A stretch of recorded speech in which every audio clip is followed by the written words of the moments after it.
Hello everyone, welcome to DBSK Intermediate College. As you know, in last videos I have told you how many people left Pakistan and came to India and the difficulties which was faced by the refugees people. And today we will discuss from I bought one tree basket to warm soul of India. From I bought one tree basket to warm soul of India. कहने का तात्पर्य ये है कि यहाँ से और यहाँ तक हम लोग आज इस वीडियो में अध्ययन करेंगे और in this way this essay अगल with a basket has been over will be over. Let's start. I bought one tiny basket for a few anans, another fruit basket for a bit more, a beautiful waste paper basket for a rupee, a lovely sewing basket for a rupee, a few fans for an anna or two apiece. My arms were filled and I had not spent 50 cents. The children passed in shouting their wares. I was a prisoner, completely surrounded, unable to move. The most diligent, aggressive vendor was a beautiful girl of 9 right in front of me. She had a lovely basket with handle and she wanted a rupee and a half for it, or about 30 cents. She was an earnest pleader. There were tears in her eyes. She pleaded and begged in tones that would wring any heart. William C. Douglas says that about the critical condition of refugee children and his parents, his relatives. In the line, I bought one tiny basket for a few anans. Here, she described how he bought basket and fans from refugee children. And he says that I bought one tiny basket for a few anans.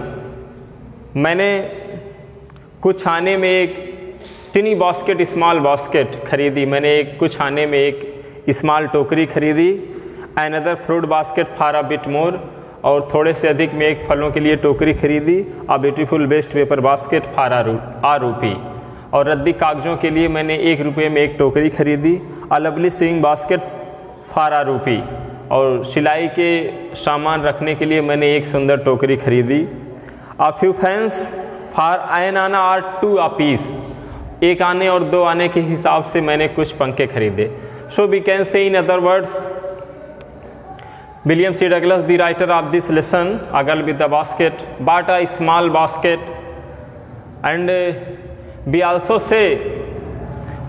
can say, writer not only bought a small basket but also bought a lovely basket for sewing, a beautiful basket for waste paper, and a beautiful basket, fruit basket. मतलब लेखक ने केवल एक सुंदर टोकरी ही नहीं खरीदी, अब तो फलों के लिए भी टोकरी खरीदी, रद्दी कागज़ों के लिए भी टोकरियाँ खरीदी, और जो है सिलाई के मशीन के सामान रखने के लिए कुछ टोकरियाँ खरीदी. I bought one tiny basket for a few annas, मैंने कुछ आने में एक टोकरी खरीदी. We can say the writer William C Douglas bought a small basket for few annas and fruit basket for a bit more. And he also bought a fruit basket more than it, a beautiful waste paper basket for a rupee, and he also bought a basket for waste paper for a rupee, a lovely sewing basket for a rupee, and he also bought a lovely basket for sewing, अर्थात सिलाई के सामानों को रखने के लिए लेखक ने एक टोकरी खरीदी. And he also bought few fans and basket from refugee children for an anna और 2 आना a piece. In this way we can say William C. Douglas bought many basket and fans for an आना 2 आना or more than it. My arms were filled. In this way, the arms of William C. Douglas were filled, and there is no room to another basket, for another basket. Here William C. Douglas says that my arms were filled and I had not spent 50 cents. My arms were filled, his arms were filled, I had not spent 50 cents, and William C. Douglas had not spent 50 cents. The children passed in shouting their wares. The people who were selling basket at the railway station passed beside the writer and shouting about their wares. As you know, as a shopperman shouting about their wares in the street in your village, like this, children or refugee children was shouting about their wares and crossed the writer, so that the writer bought their basket and fans. In this way, the children passed in shouting their wares. I was a prisoner. William C. Douglas says that he was a prisoner. बच्चे आते थे, अपने सामानों के बारे में चिल्लाते हुए चले जाते थे. William C. Douglas says that I was a prisoner. William C. Douglas became a prisoner.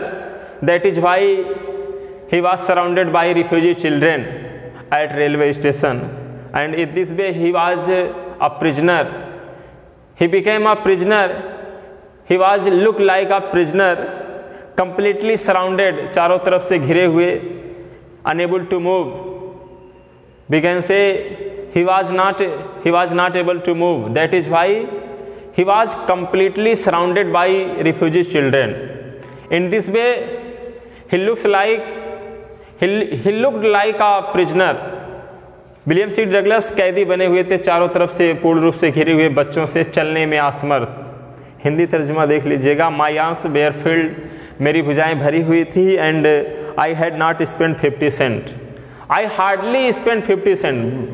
बड़ी मुश्किल से मैंने 50 सेंट खर्च किए थे, अर्थात मेरे 50 सेंट भी खर्च नहीं हुए थे.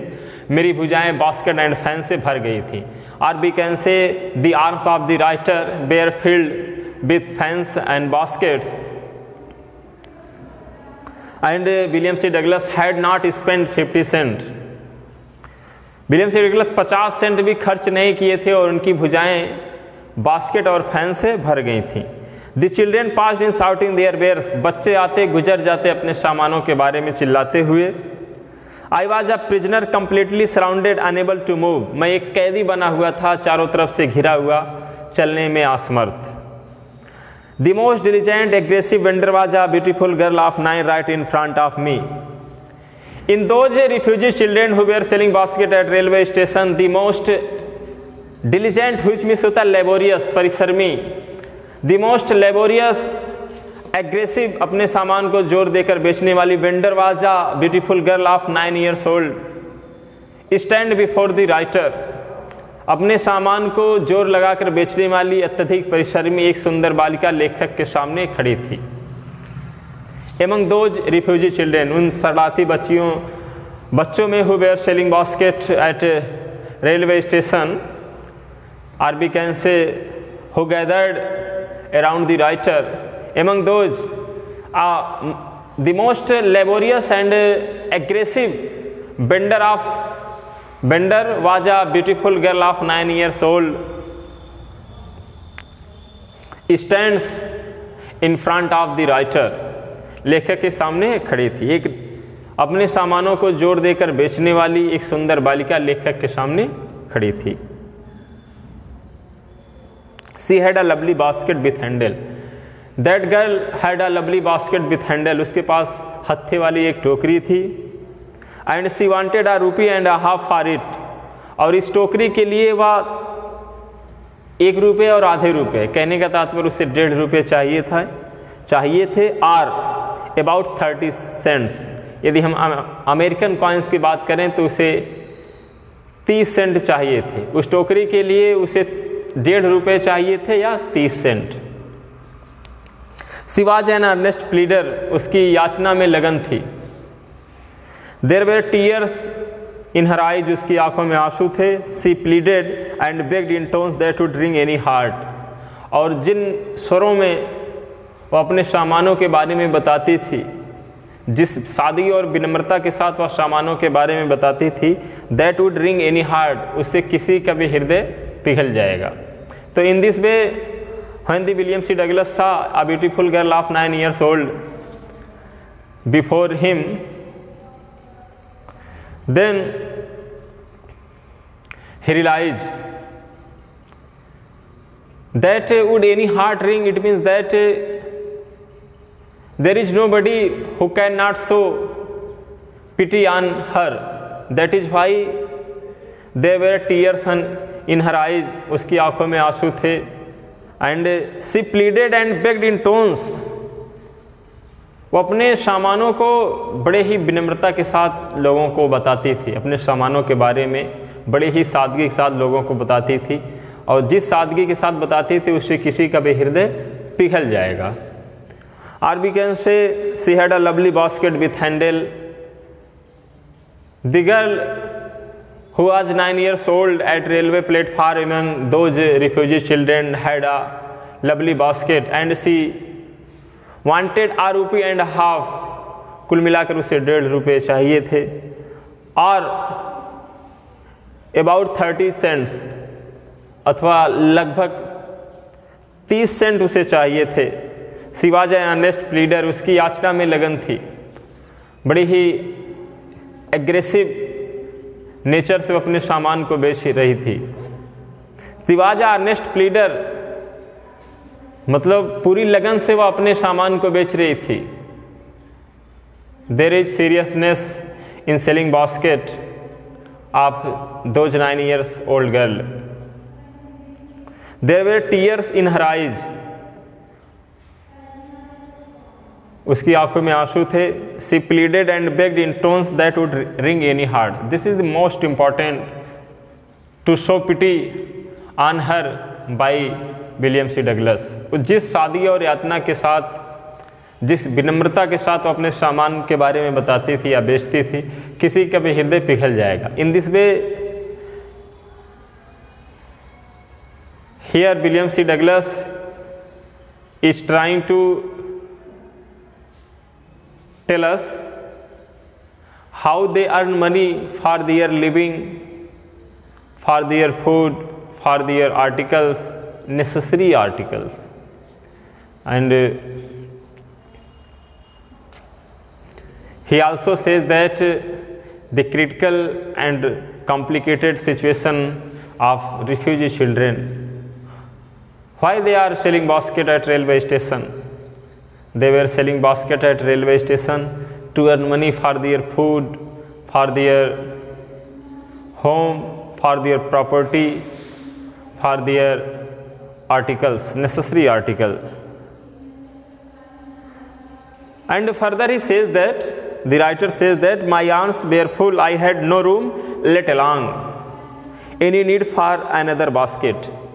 I have told you just before, the arms of the writer were filled with basket and fans, and there is no need for any other basket. There was no need for any other basket, and William C. Douglas had no room to buy new basket or fans.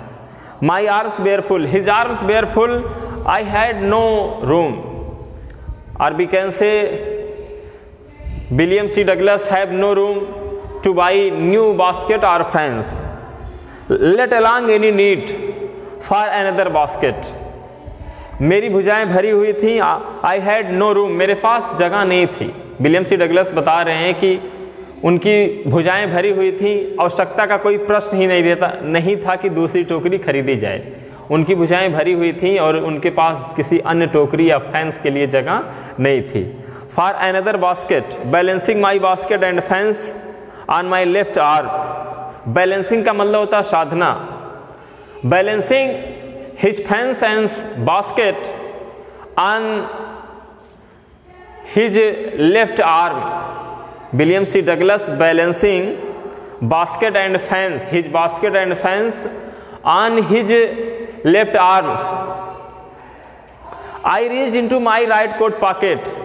He put his hand into his right coat pocket. उन्होंने अपना हाथ अपने coat की दाहिनी जेब में डाला. कहने का तात्पर्य है अपने पंखों और टोकरियों को अपने बाईं भुजा पर साधते हुए या उनका संतुलन बनाते हुए अपने हाथ को अपनी कोट की दाहिनी जेब में डाला and got a handful of change, और मुट्ठी भर रिचकारी निकाली। Got a handful of change, my basket and fans on my left arm, balancing my baskets and fans on my left arm, I reached into my right coat pocket and got a handful of change, perhaps 15 cents in all, which I deposited in the basket that the young girl held imploringly before me. William C. Douglas, balancing his basket and fans on his left arm, and he put his hand into his right coat pocket and got a handful change. That was near about 15 cents in all, and he further says that I deposited, मैंने जमा कर दिया, मैंने मुट्ठी भर रिचकारी निकाली जो लगभग 15 सेंट, शायद 15 सेंट रहे होंगे। जो मुट्ठी भर रिचकारी मैंने अपने दाहिनी जेब की दाहिनी पॉकेट की दाहिनी जेब से मैंने निकाली, वो लगभग 15 सेंट रहे होंगे। which I deposited in the basket that the young girl had imploringly before me. The money which was driven out from the right coat pocket by William C. Douglas, that money he deposited into the basket of those girls who held high with imploringly manner, with polite manner. उस बालिका की टोकरी में डाल दिए जो अपनी टोकरी को विनम्रता के साथ ऊपर उठाए हुए थी। उसी टोकरी में विलियम सी डगलस ने उस मुट्ठी भर रिचकारी को डाल दिया। He mentioned here, I deposited in the basket that the young girl held imploringly before me. William C. Douglas deposited handful change into the basket which were held by a girl of 9 years old at railway station. In this way,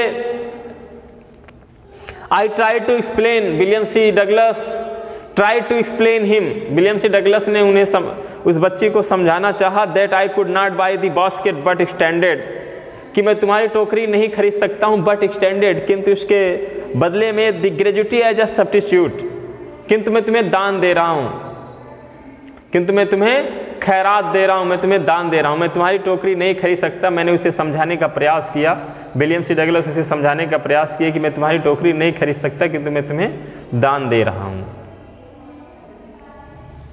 gratuity as a substitute, कि खैरात का एक विकल्प है, मैं तुम्हें ऐसे दान में पैसे दे रहा हूँ। But further he says that I realized at once what offense I had given this child of 9 dressed in rags and on the edge of starvation, raised her chin, reached into the basket, and with all the pride and graciousness of a lady, handed the money back to me. There was only one thing I could do. I bought the basket. She wiped her eyes, smiled, and dashed down the platform, headed for some grass hut that would have at least 30 cents that night. And the writer further says that I realized, William C. Douglas realized at once, suddenly he realized what offense he could do. उन्होंने एक ऐसा अपराध कर दिया, उन्हें एहसास हुआ कि मैंने कैसा अपराध कर दिया, उन्हें इस बात का एहसास हुआ। And he says that I had given this child of 9, ए नन्ही सी बालिका, 9 वर्ष की नन्ही सी बालिका, which I deposited handful change. She dressed in rags. She was on the edge of starvation. वह भुखमरी के कगार पे थी, चिथड़े पहने हुए थी, फटे पुराने कपड़ों में थी, भुखमरी के कगार पर थी। She raised her chin. उसने अपने गले को उठाया, अपने सर को उठाया। You know, सर झुकाने का मतलब होता है गुलामी को स्वीकार कर लेना, और सर उठाने का मतलब होता है प्रोटेस्ट करना, ठीक, विरोध करना, सम्मान से चलना, सम्मान से रहना। And finally she raised her chin, Here he describes about the inner condition of India throughout the 9 years old girl who were selling basket. I realized at once what offense. लेखक को एहसास हुआ कि मैंने ये क्या भूल कर दी, क्या अपराध कर दिया मैंने. I had given this child of 9, जिस बच्चे को मैंने मुट्ठी भर रिचकारी दी, जिसकी टोकरी में मैंने मुट्ठी भर रिचकारियाँ डाली, ड्रेस्ड इन रैग्स, चिथड़े पहने हुए थी, फटे पुराने कपड़े पहने हुई थी. She dressed in rags and she was on the edge of starvation, वह भुखमरी के कगार पर थी. रेज्ड हर चिन, सी रेज्ड हर चिन, उस नन्ही सी बालिका ने, that beautiful girl of 9 years old raised her chin, अपने सर को उठाया and reached into the basket and she put her hand into the basket, और अपने हाथ को बास्केट में डाला. And with all the pride, पूरे गर्व एंड ग्रेसियसनेस, और सम्मान के साथ, पूरे गर्व और वैभव के साथ, ऑफ अ लेडी, एक संभ्रांत महिला के पूरे गर्व और सम्मान के साथ, handed the money back to me. She handed money back to writer, उसने लेखक के पैसे वापस कर दिए. एक संभ्रांत महिला के पूरे गर्व और सम्मान के साथ उसने अपने पैसे वापस कर दिए. That is why the girl of 9 years old handed money back to the writer. That is why she wanted make money by selling basket, not in gratuity, not in gratuity, not in gratuity. She wanted make money by selling basket, not in gratuity. वह टोकरियाँ बेचकर पैसे कमाना चाहती थी, दान में नहीं, उसे खैरात की जरूरत नहीं थी. She did not want pity on her by someone, उसे किसी की दयालुता की जरूरत नहीं थी. According to the girl, nobody can show pity on her, कि कोई भी व्यक्ति उसके ऊपर दया नहीं दिखा सकता था. उस मतलब किसी व्यक्ति के there is no need show pity on her, उसके अनुसार दया दिखाने की कोई ज़रूरत नहीं है. ऑन हर सिचुएशन, उसकी परिस्थिति पर, ऑन हर कंडीशन, उसकी अवस्था पर किसी को दान देने की ज़रूरत नहीं है, किसी को दयालुता दिखाने की ज़रूरत नहीं है, तरस खाने की ज़रूरत नहीं है. That is why she wanted make money by selling basket, not in gratuity. वह टोकरियाँ बेच के पैसे कमाना चाहती थी, ग्रेजुटी भी नहीं कि उसकी कंडीशन को देखकर कोई उसे दान में पैसे दे. That is why she handed money back to the writer with all pride and graciousness of a lady. एक संभ्रांत महिला के पूरे गर्व और सम्मान के साथ उसने लेखक के पैसे वापस कर दिए. There was only one things I could do. There was only one things I could do. Here William C. Douglas is going to tell us what could he do, कि वह कर क्या सकते थे. There is only one things he could do. केवल एक ही काम था जो अब वो कर सकते थे. वो क्या था? I bought the basket. William C. Douglas bought the basket of the beautiful girl of 9 years old. यही एक काम बचा था. That is why, as you know, William C. Douglas was a judge of Supreme Court of United States of America, and we hope he was a respectable person, honor person, and if a 9 years old girl treat him like this,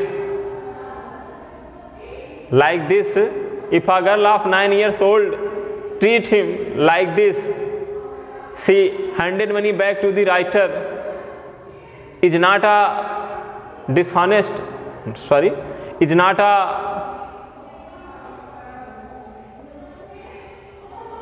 कहने का तात्पर्य है, क्या ये एक अपमान की बात नहीं है? इज नॉट अ इंसल्ट, क्या एक अपमान की बात नहीं है? Then to keep their respect, to keep his respect, to keep his honour, the only one things can do the writer एक ही कार्य जो लेखक कर सकते थे, bought the basket of 9 years old girl, कि उस नन्ही सी, वो 9 वर्ष की नन्ही सी बालिका की टोकरी वो खरीद लें। केवल एक ही कार्य था, अपना सम्मान बचाने के लिए लेखक को बस उनके पास बस एक ही ऑप्शन था। There was one substitute to buy basket, टोकरी खरीदने का केवल एक ही ऑप्शन था। Here he mention that there was only one things I could do, मतलब मैं केवल एक ही कार्य था जिसको मैं कर सकता था। To keep their honour, to keep his honour, अपना सम्मान बचाने के लिए लेखक के पास केवल एक ही रास्ता था कि वो टोकरी खरीद ले, क्योंकि दान में दिए गए पैसे को किसने वापस कर दिया? उस बालिका ने वापस कर दिया। लेखक कोई आम इंसान नहीं है, अमेरिका के सुप्रीम कोर्ट का जज है, और एक सुप्रीम कोर्ट के जज के दान को वापस कर दिया जाए, वो भी एक नन्ही सी बालिका, सी ड्रेस्ड इन रैग्स, जो चिथड़े पहने हो, जो भुखमरी की कगार पर हो, she was on the edge of starvation, वह भुखमरी के कगार पे थी। ऐसी बालिका के द्वारा उसके दान के पैसे को वापस कर दिया जाए, is not a question of insult, क्या ये अपमान का सवाल नहीं है? So the only one things could be done by the writer, that is to buy the basket from 9 years old girl. In this way, William C. Douglas bought the basket from that girl, who handed money back to the writer with all pride and graciousness of a lady, of an Indian lady. She put her head into the basket and driven out all change, which were 15 cents in all, which were deposited by the writer into the basket. And finally the writer bought the basket. That is why there was only one option. What could do writer? There was only one option. What could the writer? जो लेखक कर सकता था, यही एक last option था। And there was no option to do, करने के लिए और कोई ऑप्शन नहीं था for writer के लिए। And finally he bought the basket. That is why it was warm soul of India. She wanted money make by selling basket, not in gratuity. लड़की को पैसे चाहिए थे टोकरियाँ बेचकर, बालिका टोकरियाँ बेचकर पैसे कमाना चाहती थी, ग्रेजुटी में नहीं। It is a question of her self respect, वो ये उसके आत्मसम्मान की बात थी। हमें खैरात में पैसे नहीं चाहिए थे। और आप लोग अपना मयार देखिए कि आप इस सिचुएशन में होते। Suppose that if you were in that situation, what you do, तब आप क्या करते? व्हाट कैन यू डू, तो आप कर क्या सकते हो? She wiped her eyes, you know there were tears in her eyes, and in this way when the basket was being sold by the girl to the writer, she wiped her eyes, उसने अपनी आंखें पोंछी, आंसुओं से भरी हुई आंखों को पोंछा, smiled and dashed down the platform, headed for some grass hut that would have at least 30 cents that night. उस बालिका ने अपने आंसुओं को पोंछा और मुस्कुराई और प्लेटफार्म के नीचे दौड़ते हुए किसी झोपड़ी की जानिब चली गई। That is why you know the refugee people lived in grass and cloth sheds places, or we can say shady places. Before last videos I have told you, मैंने आपको बताया है, the huts made up with grass and cloth sheds that land could be seen in the street in the cities of India. Bharat के शहरों में उन गलियों को देखा जा सकता था, और anybody can be seen that lined in the street, क्योंकि इनके घर जो है घास और कपड़े के छायादार स्थानों से बने हुए थे, या ये लोग किसी कपड़े और घास के छायादार स्थानों में रहते थे जिनकी लाइनें गलियों में लगी हुई थी। तो ये बालिका अपने आंसुओं को पोंछकर प्लेटफार्म से नीचे उसी झोपड़ी की तरफ दौड़ती हुई चली गई। And the writer realised happiness, लेखक को थोड़ी सी प्रसन्नता का एहसास हुआ। उन्हें लगा कि मैंने अपना खोया हुआ सम्मान पा लिया है।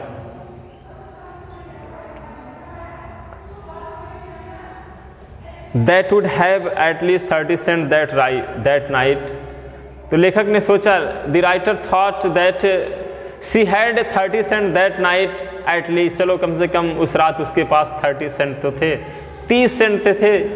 कहने का तात्पर्य है कि लेखक को ये विचार आया कि चलो कुछ भी तो हुआ, कम से कम उस रात उस बालिका के पास 30 सेंट तो थे। ये लेखक के लिए खुशी की बात थी, क्योंकि उनका मान सम्मान जाने ही वाला था कि बच गया। I told this story, and further he says that I told this story to Prime Minister Pandit Jawaharlal Nehru. I told him it was one reason I had fallen in love with India. I told this story to Prime Minister Pandit Jawaharlal Nehru. मैंने एक कहानी प्रधानमंत्री जवाहरलाल नेहरू को बताई या सुनाई। I told him, मैंने उनसे कहा, it was one reason I had fallen in love with India. यही एक कारण है। This is one reason I have fallen in love with India. I told this story to the first Prime Minister of India, Pandit Jawaharlal Nehru. Or we can say William C. Douglas confessed about his love to India. What is the reason behind it? William C. Douglas told the first Prime Minister of Pandit Jawaharlal Nehru, this is the reason I had fallen in love with India. That is why the girls of 9 years old give him a warm shawl of India. उस नन्ही सी बालिका ने भारत के जीवंत आत्मा की एक झलक दे गई। You know, William C. Douglas came to India in 1950 to see the natural beauty of India. So we can say the behavior of 9 years old girl was a beautiful part of beautiful India. जो नन्ही सी बालिका का जो व्यवहार था लेखक के साथ, क्या ये सुंदर भारत का एक भाग नहीं है? He came to India to see the natural beauty, the critical condition of refugee people. इसी सब को देखने के लिए विलियम सी डगलस अमेरिका से भारत आए। तो क्या ये जो बालिका का व्यवहार था, क्या भारत की सुंदरता में शामिल नहीं है? Is not a part of beautiful India. जिस तरह का व्यवहार विलियम सी डगलस के साथ इस नन्ही सी बालिका ने किया है, क्या यह भारत की सुंदरता का एक एग्जाम्पल नहीं है? भारत की सुंदरता का भाग नहीं है? So he told the reason why he had fallen in love with India. उन्होंने प्रधानमंत्री जवाहरलाल नेहरू को बताया कि यही वो कारण है जिससे मैं इंडिया से प्रेम करता हूँ और जिसे देखने के लिए मैं भारत आया था, और मैंने आज इसका दीदार भी कर लिया। क्योंकि भारतीय लोगों में आत्मसम्मान के लिए बहुत बड़ी बात होती है। भारतीय लोगों में आत्मसम्मान भरा हुआ है। अगर चाहती तो नन्ही सी बालिका पैसे लेके चली जाती, किंतु ये उसके देश के प्रति, खुद के प्रति, समाज के प्रति आत्मसम्मान की बात थी। उसे टोकरी बेच के पैसे कमाने थे। नए नए भारत का उदय हुआ था, दुनिया के पटल पर एक नया देश बना था हिंदुस्तान। 1950 की कहानी में नन्ही सी बालिका लेखक को एक भारत के जीवंत आत्मा की झलक देती है कि भारत बेशक अभी आर्थिक रूप से मजबूत नहीं है, लेकिन किसी की दानशीलता के लिए या किसी की दया की ज़रूरत नहीं है उस पर। The people I saw in India, William C. Douglas says that the people which were seen by the writer in India, जिन लोगों से मैंने भारत में मिला, जिन लोगों को मैंने भारत में देखा या जिन लोगों से मेरी मुलाकात भारत में हुई, those in the village as well as those in high office, चाहे वो गांव में रह रहे हों, चाहे वो उच्च पदों पे रह रहे हों, have both pride and lovely sense of decency and citizenship। दोनों तरह के लोगों में who lived in villages and who lived in cities, चाहे वो गांव में रह रहे हो, शहरों में रह रहे हो, उच्च पदों पे रह रहे हो, दोनों प्रकार के लोगों में लवली सेंस ऑफ डिसेंसी का मतलब होता है कंडक्ट, शिष्टाचार, आचरण एंड सिटीजनशिप। दोनों लोगों के पास शिष्टाचार और नागरिकता के प्रति एक सुंदर भाव है। दोनों प्रकार के लोगों में नागरिकता के प्रति, शिष्टाचार के प्रति एक सुंदर भाव है। They also have a passion for independence. Passion which means strong feeling. They also have a passion. उनके पास तीव्र इच्छा है for independence, अर्थात आज़ादी की उनके पास तीव्र इच्छा है। They have अर्थात both are who have in village and who have in city. The people which were seen by the writer in the India, those people have strong feelings for independence. उन तमाम प्रकार के लोगों के अंदर, जिन लोगों से मैं भारत में मिला, जिनसे मेरी मुलाकात हुई, जिन लोगों से मैंने बात की, उन लोगों में शिष्टाचार के प्रति, नागरिकता के प्रति एक सुंदर भाव है। उन लोगों के अंदर आज़ादी के प्रति एक तीव्र इच्छा है कि भारत जल्द से जल्द आज़ाद हो जाए। India became independence as soon as possible. They have strong feeling like this, and they also have a lovely sense of decency and citizenship. और उनके पास डिसेंसी, शिष्टाचार, नैतिकता और नागरिकता का अच्छा समन्वय है। चाहे भारत के लोग गांव में रह रहे हों या शहरों में रह रहे हों, उच्च पदों पे रह रहे हों, ठीक, या निम्न पदों पे रह रहे हों, तमाम प्रकार के लोगों के पास आज़ादी की तीव्र इच्छा है। All the kind of people in India which were seen by the writer in the village of India, in the cities of India, they have strong feelings for independence. इन तमाम प्रकार के लोगों के अंदर जो है स्वतंत्रता की मजबूत भावनाएं हैं, मजबूत इच्छाएं हैं। This beautiful child या सुंदर बालिका born in equality and poverty, जो गंदगी में पली बढ़ी, गरीबी में पली बढ़ी, uneducated in both grammar and manners, जो तौर तरीके, बोल चाल, लिखने पढ़ने सब में अशिक्षित, इन इस नन्ही सुंदर बालिका जो uneducated both grammar and manner, जो पढ़ने लिखने में, तौर तरीके में, बोल चाल में हर प्रकार से अशिक्षित थी, अनएजुकेटेड थी। Had give me a glimpse of the warm soul of India, मुझे जीवंत नहीं कहने का तात्पर्य है कि had given me a glimpse, glimpse का मतलब होता है झलक या नज़ारा, of the warm soul of India, मुझे जीवंत भारत की आत्मा की झलक दे गई।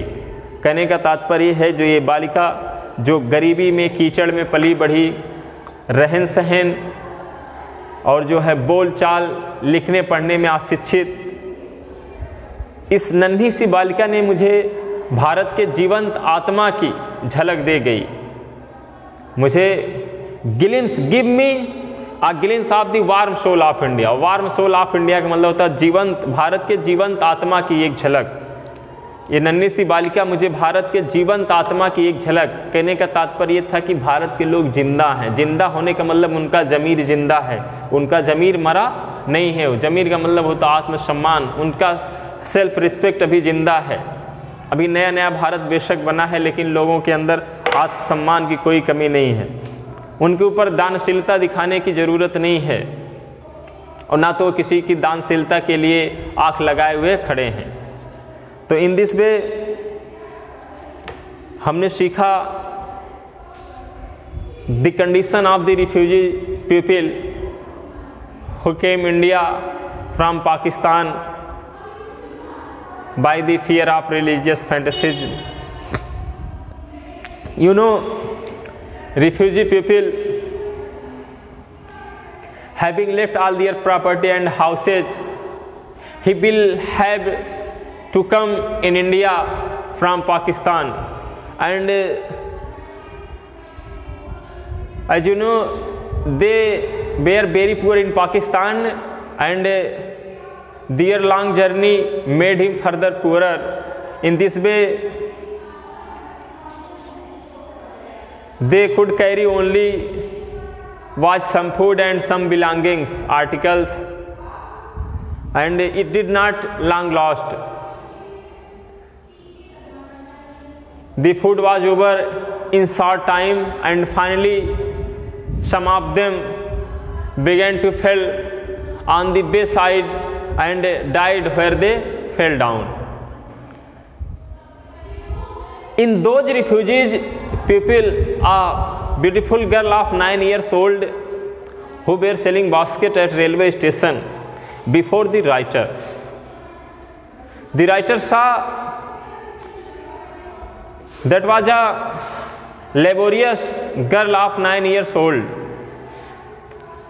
and she had a lovely basket with handle, and she wanted a rupee and a half, or we can say near about 15 cents for it.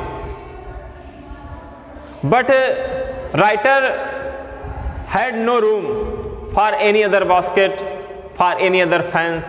His arms were filled with the basket and fence, and we can say there is no need. There was no need for another basket or fence. But the writer thinks, how can he do for this little girl of 9 years old? He thought gratuity is a substitute. He put his hand into her right coat pocket and got a handful change,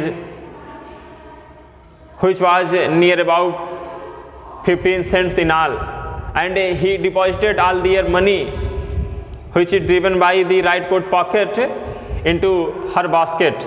But he realized suddenly what offense he could do, कि उसने कैसा अपराध कर दिया था. What offense he did, उसने कैसा अपराध कर दिया था. And finally he tried to explain her, but he did not do as. वो ऐसा नहीं कर सका. He could not do as. The writer could not explain her, and in this way the 9 years old girl raised her chin. You know, she was on the edge of starvation. She dressed in rags. She had no money for their living, for their surviving life. She was selling basket at railway station. You know, when William C. Douglas deposited handful change into her basket, then William C. Douglas realized what he did. He realized that it was a crime he did. But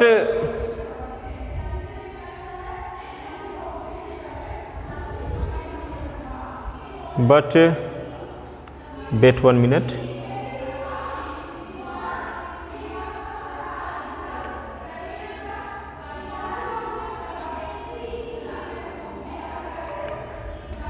But it was not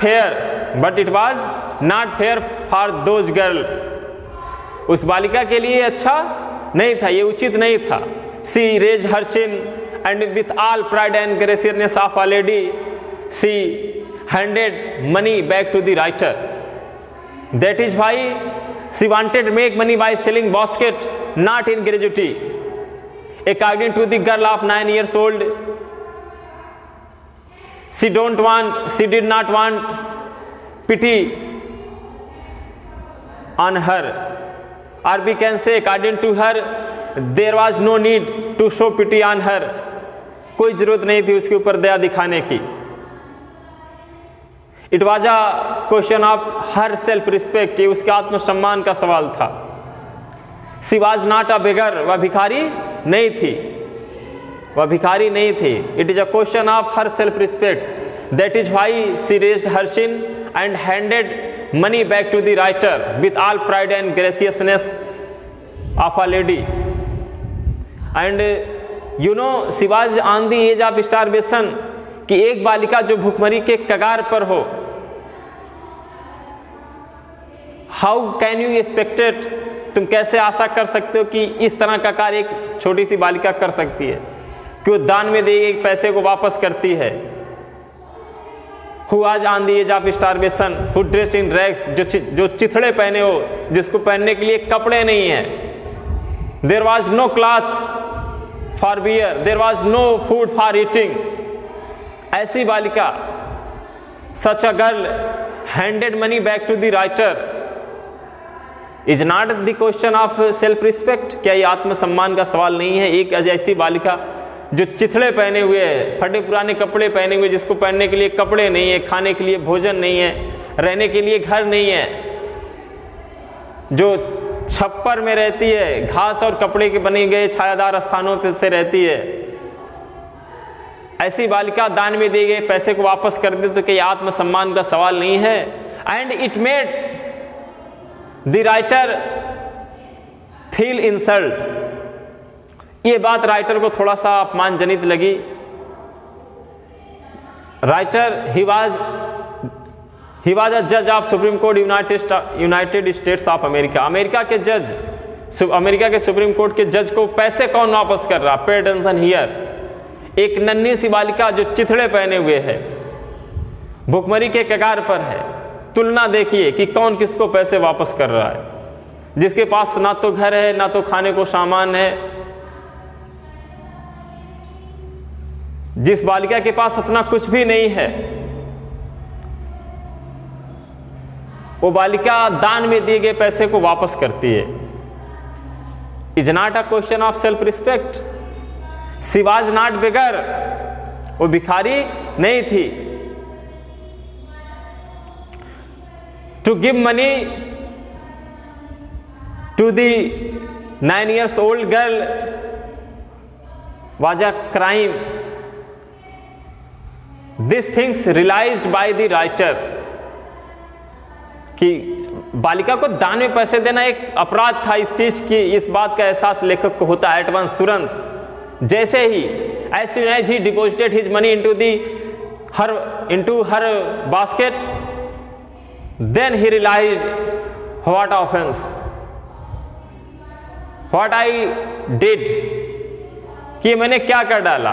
It is not fair to her, ये उसके अनुसार उचित नहीं था। She was not beggar, वह भिखारी नहीं थी। ऐसी बालिका जो पैसे वापस करे तो एक सुप्रीम कोर्ट के न्यायाधीश को थोड़ा सा अपमान लगता है। कहाँ अमेरिका के सुप्रीम कोर्ट के न्यायाधीश और कहाँ एक ऐसी 9 वर्ष की बालिका वो पैसे वापस कर रही है, क्योंकि आत्मसम्मान का सवाल है। और भारत एक ऐसा देश है जहाँ आत्मसम्मान की बड़ी कद्र होती है। नया नया हिंदुस्तान बना था, 1950 की बात है।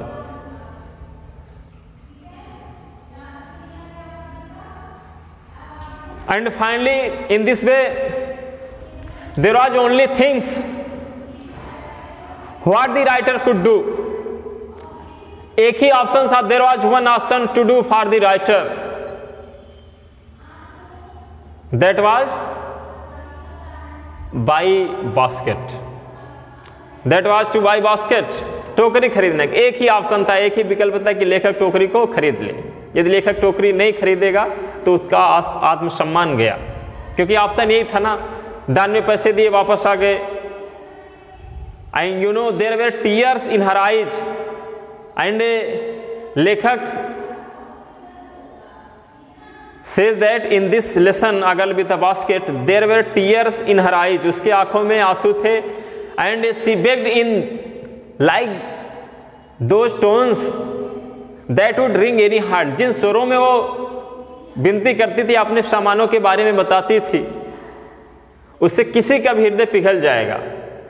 तो William C Douglas was a human and so he had a heart. In this way William C Douglas bought her basket and gave him 13 cents and give him 30 cents. She wiped her eyes, smiled and dashed down the platform, headed for some grass hut that would have at least 30 cents that night. In this way, she wiped her eyes and she began to step down from the platform to her hut. The writer thought she had 30 cents that night at least. She had 30 cents that night at least. And in this way, William C. Douglas told this story, the first Prime Minister of India, Pandit Jawaharlal Nehru. He told him that this is the reason I had fallen in love with India. That is why the behavior of this 9-year-old refugee girl who came to India from Pakistan, having left their all property and houses,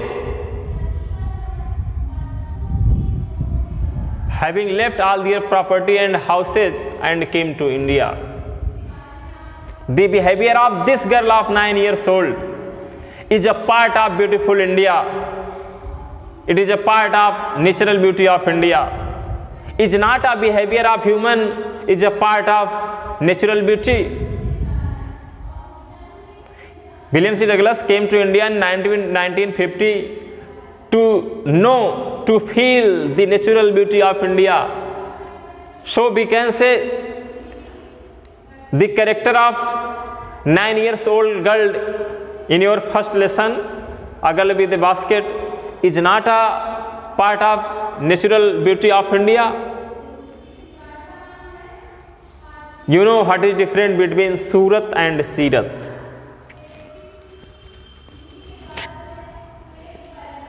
सुंदरता का मेयार जो कुछ भी रहा हो, ये भी भारत की सुंदरता का एक पहलू है, एक भाग है, और यही वो कारण था जिससे विलियम सी डगलस भारत से प्रेम करते थे. That is why Indian people have highly self respect. It is a important part of their life of Indian people. The people I saw in India, and further he says to the first Prime Minister of India, the people I saw in India, the people who were seen by the writer in India during his visit, अपने भ्रमण के दौरान जिन प्रकार के लोगों ने उन्हें भारत में देखा, those in the village as well as the high office, the people who were lived in village or lived in cities in India, both had lovely sense of decency, morality and citizenship. They had strong emotions for independence. They had strong feelings for freedom. चाहे वो गांव में रह रहे हों, चाहे वो शहरों में रह रहे हों, उच्च पदों पे रह रहे हों, उनके अंदर देश की आज़ादी की तीव्र भावना थी. They all of wanted to free India from all bonds, from all rumors, from all links. So we can say they wanted India became independent as soon as possible. जितना जल्दी हो सके भारत आज़ाद हो जाए, ये उनकी तीव्र इच्छा थी. इस प्रकार की तीव्र इच्छाएं वो रखते थे, चाहे वो गांव में रह रहे हों या शहरों में रह रहे हों. ठीक. William C Douglas says that William C. Douglas says that the people he has seen in India on his visit, during his visit, अपने भ्रमण के दौरान इन्हें जिन लोगों को देखा, चाहे वो गांव में रह रहे हो या शहरों में रहे हो, सभी लोगों के पास नागरिकता के प्रति, नैतिकता के प्रति एक सुंदर भाव था. चाहे वो गांव में रह रहे हो, शहरों में रह रहे हो, उच्च पदों पे रह रहे हों, और आज़ादी के प्रति उनकी तीव्र इच्छा थी कि भारत जितनी जल्दी हो सके आज़ाद हो जाए, ऐसा वो चाहते थे. ऐसा नहीं था कि केवल एक ही तबका भारत को आज़ाद कराने में लगा था और बाकी सब अपने में मस्त थे. ऐसा कुछ भी नहीं था. तमाम प्रकार के लोग, जे नन्ही सी बालिका का ही एग्जाम्पल देख लीजिए, जो भारत के जीवंत आत्मा की एक झलक उस लेखक को थमा गई. The beautiful child born in equality and poverty, ये सुंदर बालिका जो कीचड़ और गरीबी में पली बढ़ी, uneducated in both grammar and manner, uneducated both grammar and manner, जो तौर तरीकों में, लिखने पढ़ने में अशिक्षित, जो हर प्रकार से अनएजुकेटेड थी। Had given me a glimpse of the warm soul of India, मुझे जीवंत भारत के आत्मा की एक झलक, जीवंत भारत के आत्मा की एक झलक दे गई कि ये दैट वाज इंडिया, ये भारत था।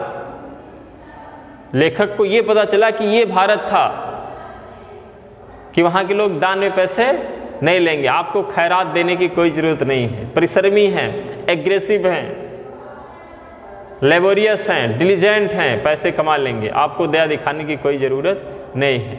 यही वो रीज़न था कि आत्मसम्मान, सेल्फ रिस्पेक्ट कितना भरा हुआ भारतीय लोगों में। तो इस प्रकार ये आपका अध्याय आज समाप्त होता है। In this way the lesson a girl with the basket has been over.